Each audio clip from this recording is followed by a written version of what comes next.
Good morning. Welcome to the Bay Area Experience, evidence-based policy webinar series organized by the Policy Research at Hong Kong IAPS and co-sponsored by the CUHK Global China Research Program. I'm Fanny Cheung, the convener of Policy Research at Hong Kong IAPS and the moderator of this webinar series. The CUHK Policy Research at Hong Kong IAPS program is dedicated to promoting cross-boundary and interdisciplinary collaboration on policy research. To facilitate academic exchanges and social awareness of different policy issues, we invite scholars, policymakers, and stakeholders to discuss policies across different areas. The focus of this webinar series is the strategic development of the Guangdong, Hong Kong, Macau Greater Bay Area, or the GBA in short, one of the strategic focus areas of our Global China Research Program. The development of the Greater Bay Area is key to the strategic planning of the country. The aim is to leverage the advantages of the above cities and regions to contribute to the cooperation and integration amongst districts and to promote regional economic development. The plans for the Greater Bay Area cover multiple policy areas, including innovation and technology, economy, urban planning, education, and others. We have planned a monthly Greater Bay Area webinar through August 2022. Today's webinar is on education and labor market outcomes in Hong Kong and Guangdong. The education systems of Hong Kong and Guangdong province have undergone great expansion in the past 2 decades, but there has been insufficient research conducted on incidence and wage effects and educational mismatches. In this webinar, the speaker and discussants will focus on the topic of education and labor market outcomes in the Greater Bay Area. An update will be given on the trend in educational mismatches in Hong Kong and Guangdong, and a comparison will be made of the 2 labor markets. Our speaker today is Professor Dongshu, Associate Professor, Department of Educational Administration and Policy at the Chinese University of Hong Kong. Our discussants are Professor Stephen Chiu, Chair Professor of Sociology, Department of Social Sciences at the Education University of Hong Kong. Our other speaker is Professor Chen, Associate Professor at the Center for China Studies at CUHK. Let me first introduce our speaker, Professor Dongshu. Professor O is Associate Professor and Associate Director of the Hong Kong Institute of Educational Research at the Faculty of Education at CUHK. She specializes in the economics of education. Her 2 core areas of interest are the impact and consequences of educational reform and the interactions between human capital and immigrant integration. Professor O has published articles in various leading international journals, including Research in Higher Education, Population and Development Review, and the Economics of Education Review. The current projects examine the impact of maternal education on the well-being of children, the assimilation of recent Chinese immigrants in Hong Kong, and the impact of educational expansion in developing economies. Please join me in welcoming Professor Dongshu. Dongshu, over to you, please.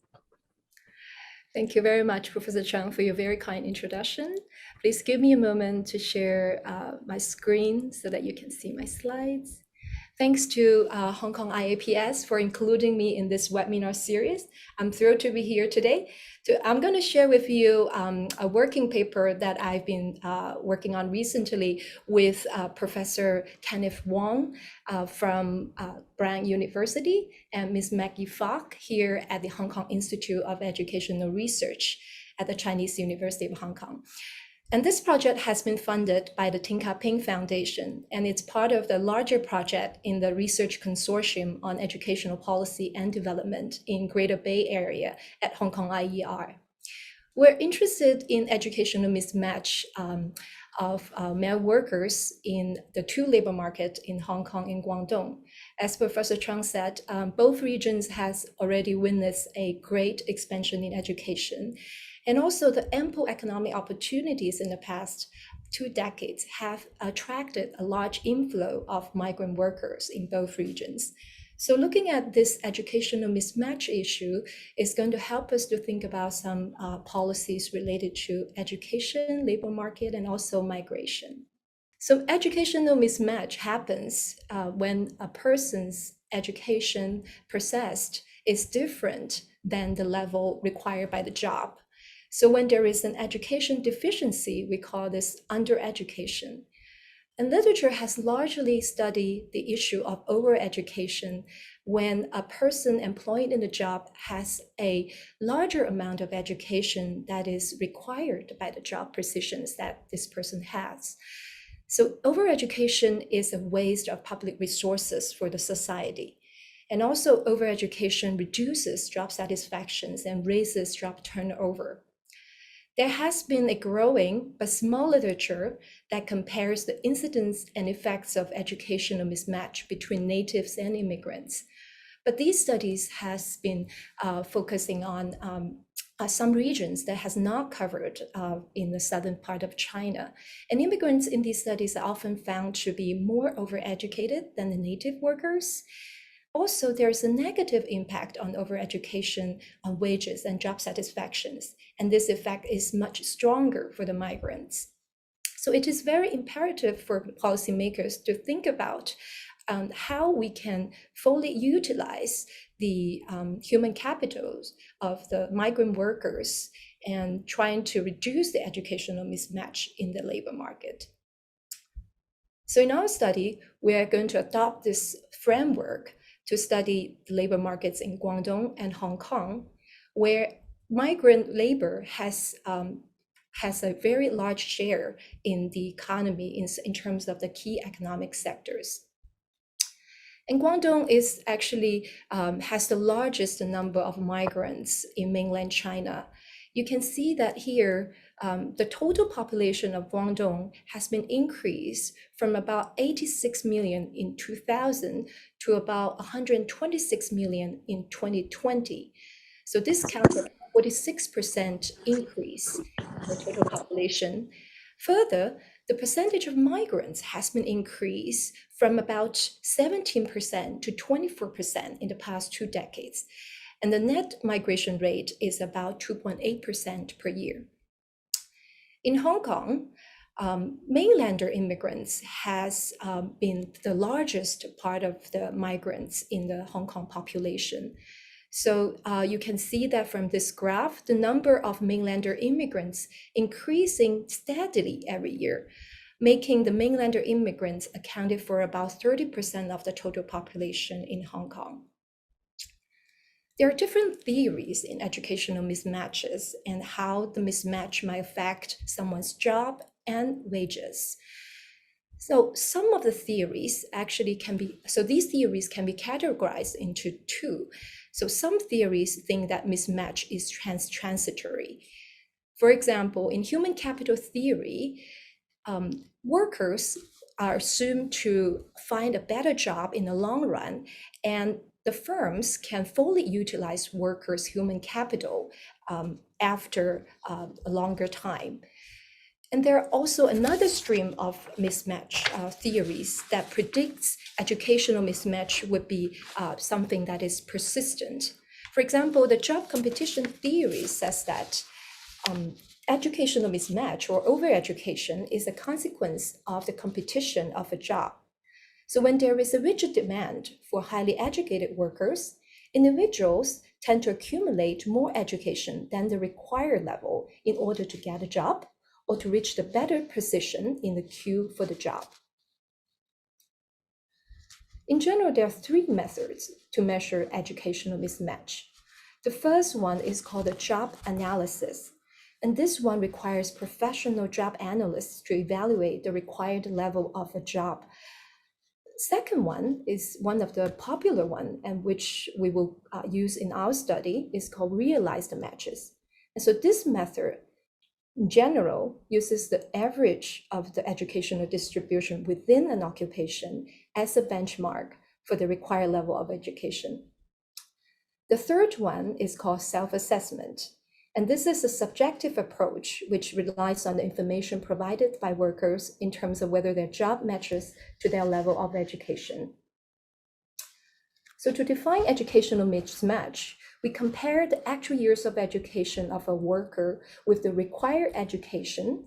And to calculate the required education, we look at the whole population census or in Hong Kong or the part in Guangdong, and compute average of education within a particular occupation. So if a person's actual years of education is about 1 standard deviation above the required education, we call this person being overeducated. And oppositely, if a person's actual years of education is 1 standard deviation below the required education, we call this person being undereducated.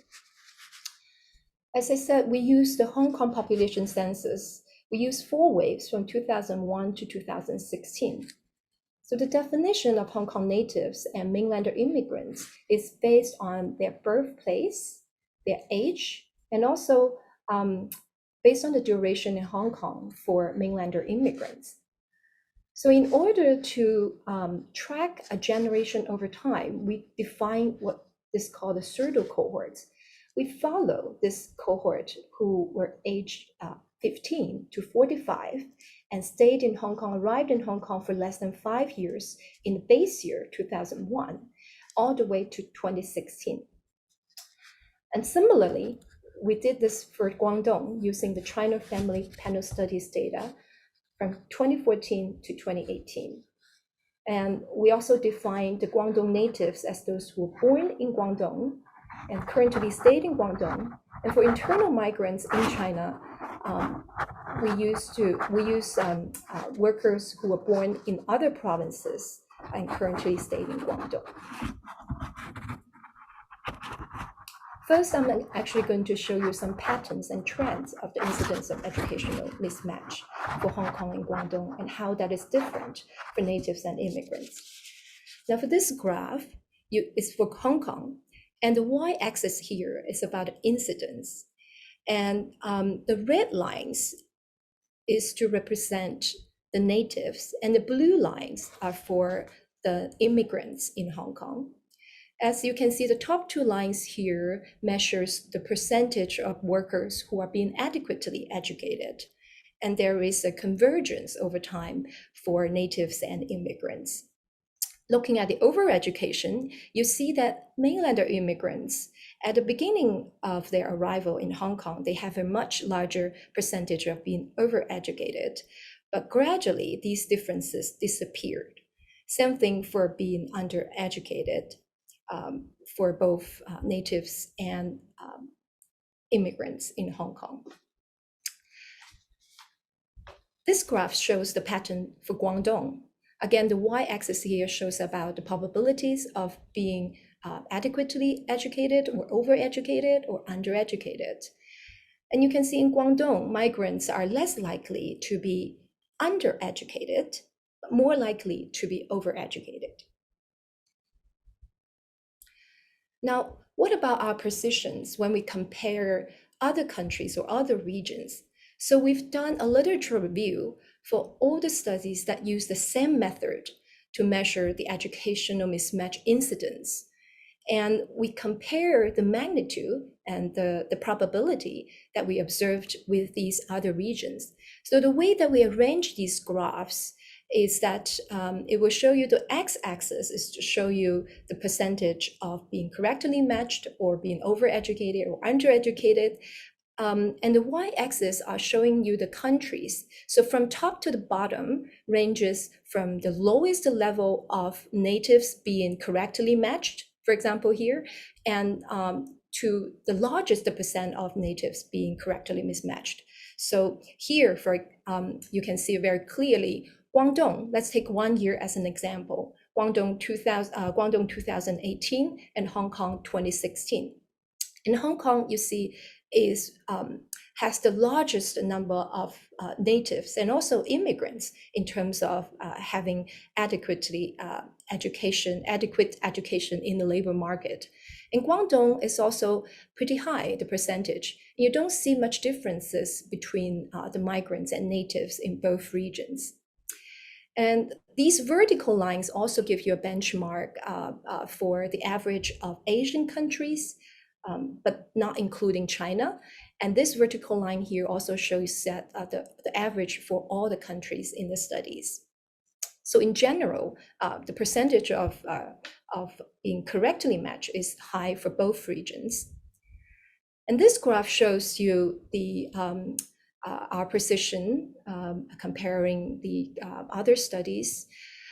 The same thing is similar to how we arranged these countries like the previous graph. So the top you see in Austria has the lowest percentage of natives being overeducated, whereas Netherlands has the highest percentage of natives being overeducated in the labor market. And Hong Kong is right here in 2016. This number of percentage of overeducation is relatively small. Guangdong is not bad. It's about 20 to 30%. But you can see that similar to all other countries and regions, migrant workers in both regions have a larger percentage of being overeducated. And this graph is similar, but shows you the percentage of being undereducated. And similarly, compared to other regions, migrants has a lower percentage of being undereducated. Now, you might think that there are different factors that can attribute to the patterns that we just observed in those graphs. For example, migrant workers can be worked in different industries, and they could have different years of experiences. They might vary in terms of their educational level, and all that is going to make the nativity gap or the differences that we observe between natives and immigrants in terms of the incidence of educational mismatch. So here we're trying to account for those individual differences in those basic characteristics and predict the probability of being overeducated or undereducated as a migrant and compare that probability with the natives. So what we're going to do, so in general, what we find is that after accounting for these individual differences, the results are very similar for Hong Kong. We see that the mainlander immigrants are more likely to be educational mismatched than the natives within the first 10 years of their arrival. But eventually, these differences disappeared. But for Guangdong, we don't see any disparities in educational mismatches after we control for these individual differences in terms of work experiences, marital status, and industries, etc. I want to highlight one finding in the Hong Kong data. So here, this graph you see in the y-axis, it's the difference in terms of the probability of being overeducated for mainlander immigrants compared to that predicted probability of being overeducated for the natives. So a positive number here means that mainlander immigrants in Hong Kong are more likely to be overeducated. And what we see that what this overeducation happens the most is for this particular group of population here. For those migrants or immigrant workers who have about 12 to 16 years of education. So this is roughly about those who have an associate degree of education. And what what is interesting is that you don't see, so these graphs represents the year, but also the duration of the migrants' residence in Hong Kong. So you don't see this difference disappear over some time, but the differences actually has been enlarging over the years. So this means that the risk of overeducation is significantly greater for mainlander immigrants who have about 14 years of education in Hong Kong. Now, let's move to the wage effects of educational mismatch and see how this educational mismatch might be associated with a lower or higher level of wages in the labor market. Now, let's look at the descriptive statistics first. This graph shows the earnings levels for Hong Kong. And again, the red color represents the earnings level for natives, and the blue ones represents the earnings level for the mainlander immigrants. And these bars here shows the earnings level of the workers who are being adequately educated. So one thing you can observe easily is that there is a huge gap between the earnings level of natives and that of the immigrants. But this gap has been decreased over the years. And for these circle dots is the actual level of earnings for those who are being overeducated. So overall, those overeducated workers earn more than workers who are being adequately educated or those who are being undereducated. Again, this graph shows the patterns for Guangdong. This y-axis here is the average monthly income. Now, different than in Hong Kong, you don't see any nativity gap. You don't see any gaps between the natives and the migrant workers in Guangdong over the years, especially for those who are having adequate education in their jobs. But there are some differences for those who are being overeducated. Now, let's look at the regressions. We use a standard model developed by Duncan and Hoffman to estimate the returns of undereducation, overeducation, and required education. So we call these factors beta. What these beta means, these beta would mean something, whether these returns is negative or positive based on the sign of these coefficient, these factor, and the magnitude of these factors will also tell us how big is the return. So for example, this is the data for Hong Kong 2001. And we found that the returns for overeducation is about 6%, which means that the native workers experience earnings that are about 6% for each year of overeducation. Now we can call this reward of overeducation because the returns is positive. But sometimes you can also see that in the literature, we call this a wage penalty of being overeducation. Because if these workers would have worked in a occupation that can correctly match the skills and education level, they could earn more. Because the returns of required education is about 12%, but the returns to overeducation is about 6% lower. And oftentimes we see the literature shows the returns to undereducation is negative. So this is confirmed by our Hong Kong study. So we call this penalty of undereducation because the workers, the native workers in Hong Kong earn 4.4% less with one additional year of undereducation in the jobs in 2001. Now let's look at the trend. In general, this shows you the required education, the returns to required education.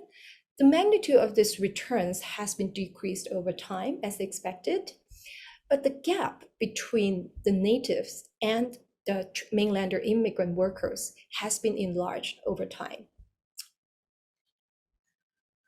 For Guangdong, we see actually a much larger returns to required education, especially for that of the migrant workers.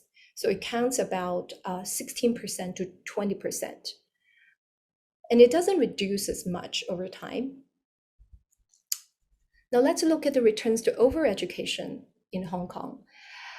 you can see that this returns to overeducation, or sometimes we call the wage premium of being overeducated, has been decreased over time sharply. It used to be about 6%, which is again lower than the returns of required education. And then to 2016, the returns to overeducation for immigrants reduced to almost zero, because this is insignificant. And for native workers, this is also very, very small. Now look at the pictures of Guangdong. Now you see that again, this magnitude of returns to overeducation is much bigger than that of Hong Kong. And another thing to notice is that this returns to overeducation is not very low. So compared to what we see, the returns to required education, which is about 16 to 20%, this returns to overeducation still counts, is still pretty large. And we don't see much differences in terms of the gap between the native workers and the migrant workers in Guangdong in terms of these returns. Where are we compared to the other studies? Now, this graph shows the returns to required education. Now, take 1 year, for example, Hong Kong 2016 and Guangdong 2018. So as you can see, the returns to required education in Guangdong is pretty high compared to all other regions. And for Hong Kong, this is not low either. And the gap between these, there is definitely a gap between these, between the native workers and migrant workers. But the migrant workers in Guangdong actually has a larger returns to required education. Now, looking at the overeducation, you see that Hong Kong 2016 actually is the lowest in terms of these returns. Versus in Guangdong, we see that compared to all other regions, it has the highest returns to overeducation. So the wage premium of being overeducated in Guangdong is very high. This is true for both native workers and migrant workers. And how about the returns to undereducation? Now, this graph, also, you can also compare the changes within one region. For example, you can compare how the natives and native workers, their returns to undereducation has been changed from 2001 to 2016. So there is a negative impact, about 4%. But this penalty of wage, of being undereducated, has been reduced over time. For Guangdong, being undereducated actually has a much larger penalties, and this is probably the largest compared to all the other regions and countries. So to summarize, we found that educational mismatch existed in Hong Kong, but very minor, and this is not very persistent over time. This implies that Hong Kong labor market has the capacity to allow workers to find jobs match their skills. We also find the nativity differences in educational mismatch is reduced over time, which is consistent with the human capital theory, where migrant workers encounter a greater probability of mismatch at the earlier period of their arrival in Hong Kong, but eventually their human capital can be utilized in the labor market. We also find that in general, returns to education for mainlander immigrants is much lower. So this actually can be caused by the increase of a supply of highly educated young workers, given the higher education expansion in Hong Kong. But there are still some rooms for us to think about how we can improve and facilitate the recognition of diplomas and certificates obtained by those mainlander immigrants, so that we can reduce the incidence of educational mismatch when they first come to Hong Kong, and they can find a better job that match their skills. And eventually that would increase their returns to education.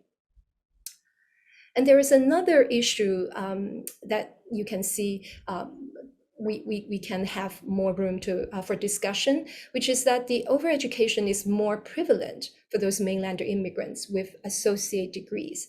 So this result actually implies that we can have better and we can have a further study on this population separately when we look at the incidence of overeducation and the wage effects. Now for Guangdong, it's a different picture. The incidence of overeducation is notably higher for migrants than for natives, and the overeducation is persistent. This might be consistent with the job competition theory, where migrants use excessive schooling to be in a better position to compete in the job market. And we also see that the predicted differences between migrant workers and native workers in Guangdong disappeared after we controlled for the set of individual characteristics. So that might imply that there is some labor market sorting in Guangdong's labor market. We also see that the returns to required education is very high. The wage penalty of undereducation in Guangdong is high, and the wage premium of overeducation is very high. That might imply that the actual human capital of the overeducated workers can make them more productive than their peers in the similar job. And it might also imply that the labor market in Guangdong still values educational attainment a lot in terms of determining their wage. And in general, it's a low-cost signal for human capital. And we can think about designing and implement some policies or some programs or interventions that can facilitate a better match for the supply of educated migrants and the demands of Guangdong's labor market.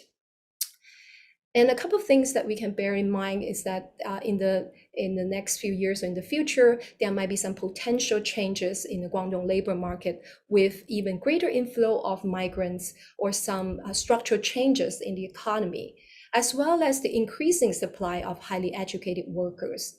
So we can use this framework to study some different effects or heterogeneous effects of wage penalties associated with different levels of education for the workers, and maybe also for female workers. Despite some of the limitations of this study, we think that we make a contribution in this field because this is the first one that compares the trend of educational mismatch for male workers in Hong Kong and Guangdong for the last 20 years. We also look at the incidence and wage effects affected by the migration status, which is not covered in most of the literature in the past. So hopefully our results can provide some policy implications, and we can do more to think about how we can better understand the barriers that contributes to inequality in the labor market in the GBA area. So that's all for my presentation. Thank you very much, and I welcome your questions and comments. Thank you. Thank you, Professor O. We'll invite Professor Stephen Chiu to be our first discussant. Professor Chiu is Chair Professor in Sociology at the Department of Social Sciences and the Associate Dean at the Faculty of Liberal Arts and Social Sciences of the Education University of Hong Kong. Prior to joining the Education University in 2017, he had served as a co-director of the Hong Kong Institute of Asia-Pacific Studies at CUHK. Professor Chiu received his PhD from Princeton University and has been focusing his research on the sociology study of Hong Kong from a comparative and historical perspective. His current research topics include education, social stratification and inequality, cultural industries, youth identities, and traditional Chinese medicine. He's also an active contributor to public discussions of policy issues in Hong Kong through the news media. Please join me in welcoming Professor Stephen Chiu. Stephen, please. Okay, thank you, Fanny, for the generous introduction, and it's very good to be back to the IASP virtually. And thank you to Dongshu for the very concise and clear presentations. So let me start by recapping some of my appreciations of the contributions of the paper and the presentation. As This is the first comparative studies of educational mismatch in Hong Kong and Guangdong. It is also a very serious analysis of the differential incidents and effects of immigrants or new arrivals from the mainland, as we call them here sometimes, versus natives or just local borns in Hong Kong. So it also presents an analysis of the overtime trend in the instance and effects of educational mismatch. And the analysis, of course, are very well crafted and presented.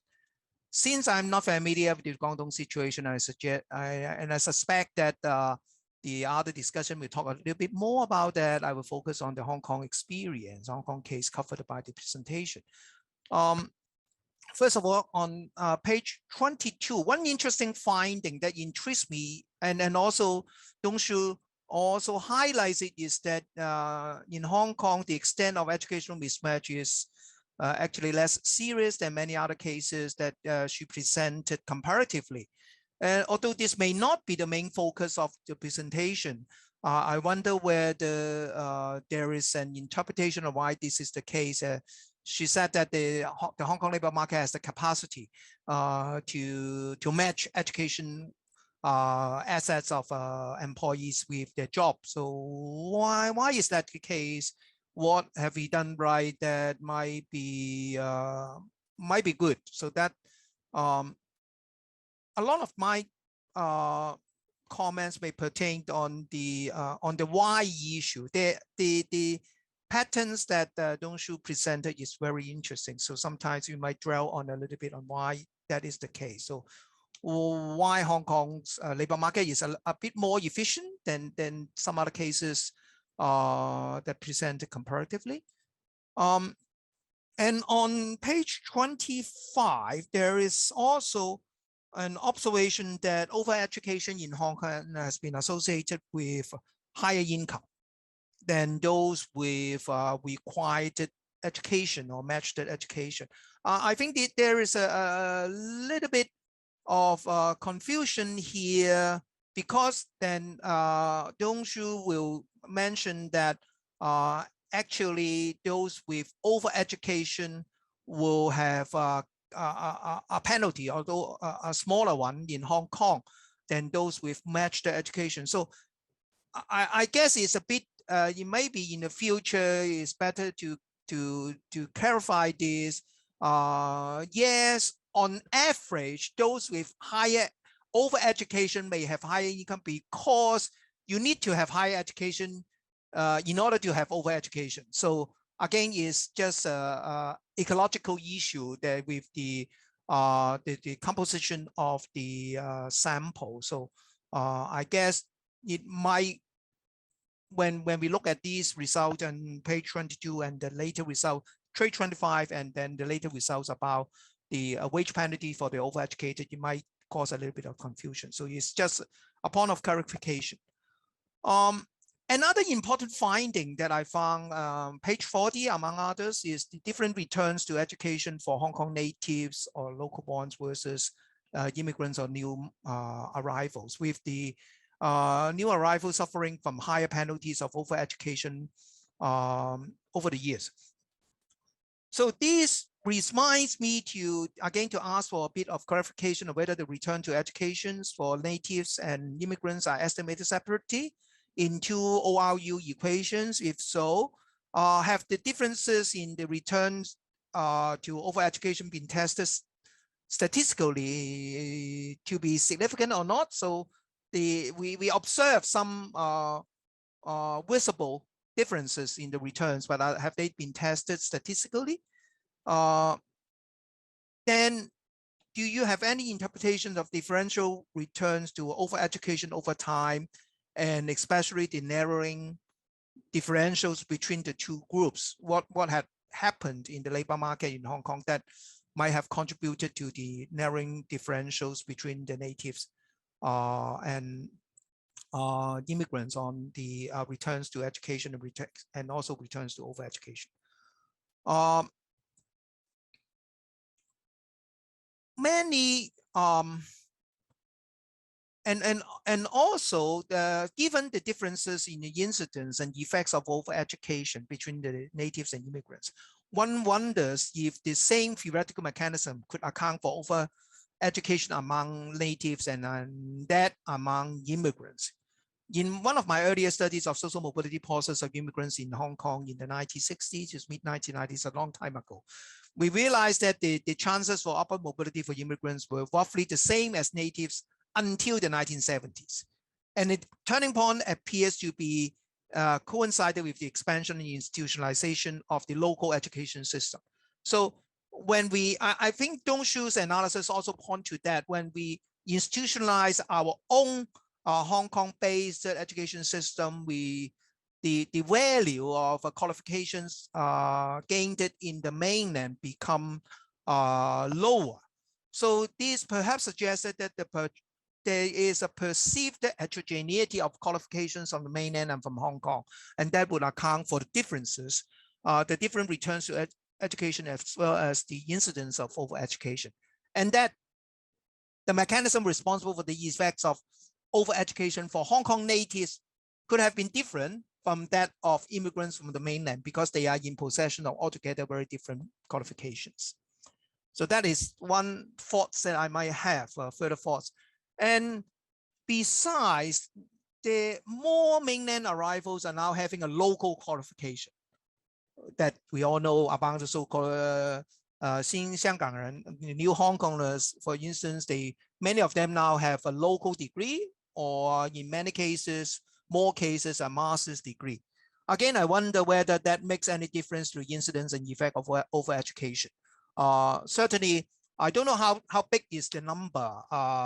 Census has data on the location where the qualifications were gained. I wonder whether that has been tested, or even if we haven't, whether there's any speculation on whether that is making any difference, that many more local mainlanders are coming to Hong Kong to gain a local qualification. So does that eliminate the differences between natives and locals? That again is natives and the immigrants. That again makes interesting thought in my mind. Finally, the trend analysis of the presentation, I think that is a very, very good contribution, and that opens very interesting discussion of the structural context of educational mismatch, and that includes the structure of labor market. So our earlier analysis, my earlier suggests that the industrialization of the 1980s coincide again with the declining fortunes of immigrants in Hong Kong. How did the further development of the tertiary sector may have impacted on the incidence and effects of educational mismatch, and why? So these are some of my thoughts, and that have been stimulated by the presentation that we just heard. Thank you. Thank you, Professor Chiu. You have raised a number of observations and why questions. We'll wait till after our second discussion before we invite our Professor O to first respond to your questions. Let me introduce our second discussant, Professor Chen Li. Professor Li is an associate professor at the Center for China Studies at CUHK.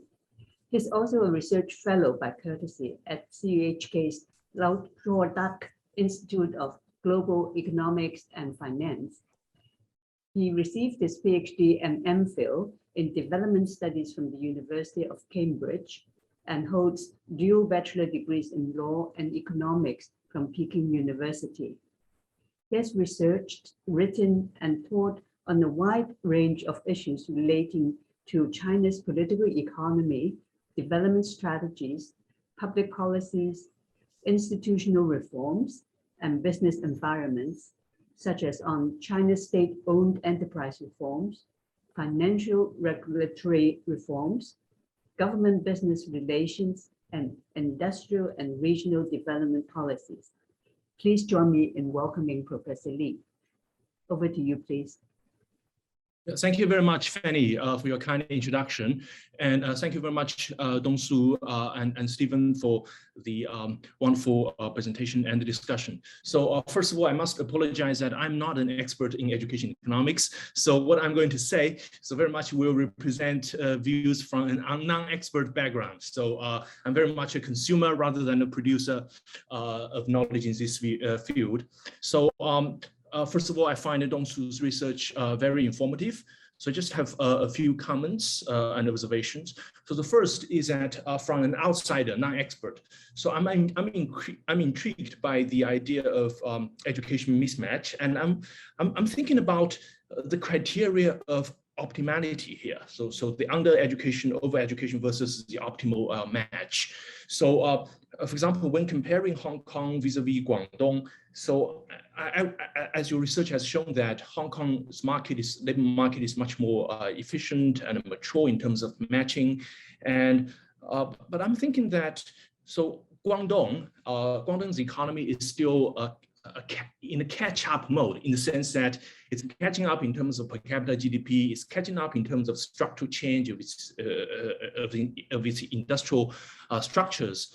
So perhaps because of the expectation of potential higher returns from this catch-up process, it might be natural or endogenous for participants in the labor market to invest more in education, right, in terms of accumulating human capital. While in Hong Kong, it's a stable, mature, high-income economy. So this kind of expected premium might be narrower than the case of Guangdong.